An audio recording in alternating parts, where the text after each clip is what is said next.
lembrar que nós pensamos coisas erradas, fazemos coisas erradas, falamos coisas erradas, estamos no meio de um mundo que vive no erro, no pecado, temos contato com esse mundo e Jesus disse que não precisamos lavar senão os pés, a parte que tem contato com o mundo.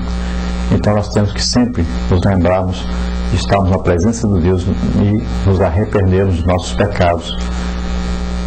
Pecados, é claro, não praticados com desejo de pecar e nem insistirmos nesse pecado, mas pecados cometidos como por deslizes, por falta de cuidado, muitas vezes, falta de leitura bíblica, de estarmos em comunhão com Deus, de repente fazendo as coisas que não deveríamos fazer. Então nos arrependemos disso, como está em 1 João 1,9. Se confessarmos nossos pecados, Ele é fiel e justo para nos perdoar de todo pecado, de toda iniquidade. Então devemos nos lembrar todos os dias de sermos lavados por essa água purificadora e do arrependimento de pecados. Depois, nós temos aí no santo a mesa da proposição, que representa então o alimento nosso. Devemos ler a Bíblia todos os dias, estudarmos a palavra de Deus. É necessário que o povo de Deus se aproxime mais da Bíblia, leia a Bíblia toda. Leia todo dia, pelo menos aí 2, 3 capítulos todo dia. Um ano você terá lido a Bíblia toda. Faça isso. Depois nós temos aí o candelabro, que representa na vida do crente a luz de Cristo nos guiando. Devemos estar sempre lembrando que Jesus diz: vem por aqui, é por aqui, nos guiando. E também o candelabro tinha azeite, né, representando o Espírito Santo. Nós devemos estar sempre aí nos lembrando de estarmos em comunhão com o Espírito Santo, de buscarmos essa comunhão. Depois vem o altar do incenso, que é a oração. E o crente deve todos os dias estar em oração, buscando a presença de Deus em oração, intercedendo por todos. É o desejo de Deus. Você pode ver 1 Timóteo capítulo 2, fala sobre isso, que Deus deseja que oremos por todos os homens. E a partir daí então entramos no Santo dos Santos. Ali estamos então a arca, a presença de Deus. Essa arca representa exatamente isso, a presença de Deus Todo-Poderoso, a comunhão com Deus, o escutar Deus falar conosco. Nós podemos ter acesso, livre acesso agora, de penetrarmos esse Santo dos Santos, de conversarmos com Deus, porque Jesus rasgou aquele véu de separação que existia antes entre o Santo dos Santos e o lugar santo. Agora nós podemos entrar e conversar com o nosso Pai. Nós podemos ter íntima comunhão com o nosso Pai eterno. Então, nós temos que estar na presença de Deus todos os dias e sentirmos realmente essa íntima comunhão. E ali não é necessário palavras, não é necessário nada. Ali nós sentiremos a poderosa mão de Deus em nós, nos abraçando, conversando conosco.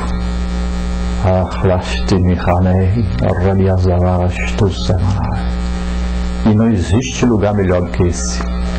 Aleluia. Vamos ver então o alcance da expiação no Antigo Testamento. A cerimônia do dia da expiação. Em Levíticos 16 escreve o dia da expiação, o dia santo mais importante do ano judaico. Nesse dia, então, o sumo sacerdote vestia então as suas vestes sagradas e de início preparava-se mediante um banho cerimonial com água. Em seguida, antes do ato da expiação pelos pecados do povo, ele tinha de oferecer um novilho pelos seus próprios pecados. A seguir, tomava 2 bodes sobre eles nas salas sortes. Um tornava-se o bode do sacrifício e o outro tornava-se o bode expiatório, conforme capítulo 16, versículo 8. Então ele sacrificava o primeiro bode, levava seu sangue, entrava no lugar santíssimo, para além do véu, e aspergia aquele sangue sobre o propiciatório, o qual cobria a arca contendo a lei divina que foi então violada pelos israelitas, mas que agora estava coberta pelo sangue, e assim se fazia a expiação pelos pecados na nação inteira. Como etapa final, o sacerdote então tomava o bode vivo, o outro bode, o bode da expiação, né? Um bode então havia sido morto e agora o outro bode. Ele punha as mãos sobre a sua cabeça, confessava sobre ele todos os pecados dos israelitas e o enviava então ao deserto, simbolizando isso, que o pecado deles era levado então para fora do arraial para serem aniquilados no deserto. Então o dia da expiação era uma assembleia solene, um dia que o povo jejuava e se humilhava diante do Senhor. Esta contrição de Israel salientava então a gravidade do pecado e o fato de que a obra divina da expiação era eficaz. Somente para aqueles então de coração arrependido e com fé perseverante. Não era para todos, mas só aqueles que tinham realmente o coração arrependido pelos seus pecados, né? E tinham uma fé perseverante de continuar sem pecar, combatendo o pecado. O dia da expiação levava a efeito a expiação por todos os pecados e transgressões não expiados durante o ano inteiro, o ano anterior. Então ele precisava ser repetido cada ano da mesma maneira. Então devemos nos lembrar que o sacrifício da antiga aliança então cobria o pecado, não tirava o pecado, cobria. Os sacrifícios da antiga aliança também eram o quê? Imperfeitos, precisava ser feito de novo. Eram sacrifícios então contínuos e repetitivos. Eram ineficazes, ineficientes para perdoar pecado. Purificava apenas o exterior e não o interior da pessoa, Os mediadores eram imperfeitos, eram sacerdotes que precisavam oferecer sacrifício por eles mesmos, porque eram imperfeitos, eram pecadores também. Esses sacrifícios também caducaram. Agora é a nova aliança, o sacrifício de Jesus Cristo, um sacrifício único feito por todos, Desde o primeiro homem Adão até o que vai nascer ainda, o sacrifício é único. Vamos ver agora na parte 3 o sentido da expiação e o Novo Testamento. Então a necessidade da expiação. A santidade de Deus, Deus é santo e o pecado é sujo, o pecado é contrário à santidade. E a pecaminosidade do homem, o homem é pecaminoso, o homem desde Adão nasceu então com a semente do pecado, a partir de Adão, que trouxe a semente, e todos os homens então passaram a viver debaixo desse pecado, a gostarem desse pecado, a darem vazão a este pecado em suas vidas. Então, tinha necessidade realmente desse homem ser expiado, de ser redimido, comprado, para que esse homem pudesse então se chegar a Deus, era preciso ele se limpar, e ele não era capaz de fazer isso. Então Deus fez o sacrifício em seu lugar. O significado da expiação pela morte de Cristo. Então a morte do Senhor foi o quê? Propiciatória, substitutiva, redentora, reconciliadora e triunfante. Então vamos ver Cristo e o dia da expiação. Então o dia da expiação está repleto de simbolismo que prenuncia a obra de nosso Senhor e Salvador Jesus Cristo. No Novo Testamento, o autor de Hebreus realça então o cumprimento, um novo conceito da tipologia do dia da expiação. Você veja Hebreus 9:6 e você pode ver todo o capítulo 9, também o capítulo 10, principalmente o versículo 18 do capítulo 10. Então o fato de que os sacrifícios do Antigo Testamento tinham de ser repetidos anualmente indica que eles eram provisórios. Então apontavam para um tempo futuro, quando então Cristo viria para remover de modo permanente todo o pecado confessado. Veja Hebreus 9:28 e Hebreus 10, de 10 a 18. Os dois bodes aí representavam a expiação, o perdão, a reconciliação e a purificação consumados por Cristo.